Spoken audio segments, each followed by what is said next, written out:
Voters who supported former South Carolina Governor Nikki Haley's bid for the Republican presidential nomination find themselves facing hard choices heading into the November election.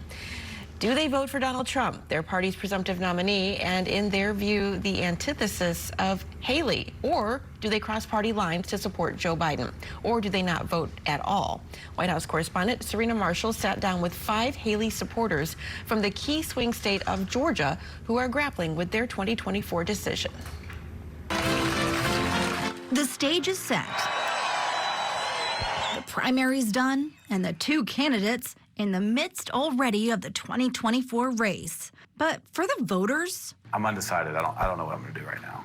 I guess my choices are either not voting or voting for Biden. I think for the first time in my life, the vice presidential choice may make a difference in this election.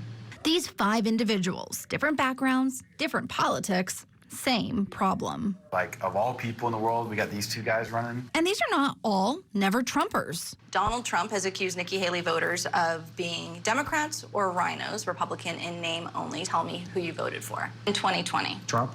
Trump. Biden. Biden. Biden.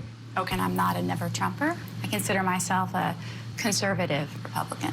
The one thread that connects them all, Nikki Haley.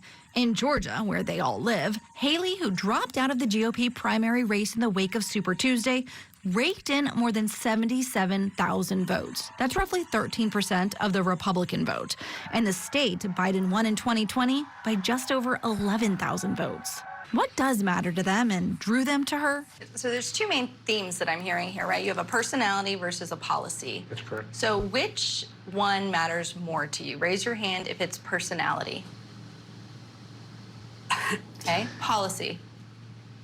Okay, and just take a second to think about it. I want you to write down the one policy issue or theme that matters the most to you. Immigration and the economy, the driving force behind their ballots. I'm pretty afraid of who's coming into the country. It's fixing the entire system. The system is ineffective. We're basically mortgaging the future for these individuals to get elected. How? Because like everybody that I know personally is trying to find a job. And well, on these issues, they didn't necessarily always agree. They could all agree on this. I think the center and the just right and the just left of center are most of America, and the politicians are not speaking to us. Ignored, frustrated, not ready to commit their vote. Serena Marshall, Scripps News, Atlanta, Georgia.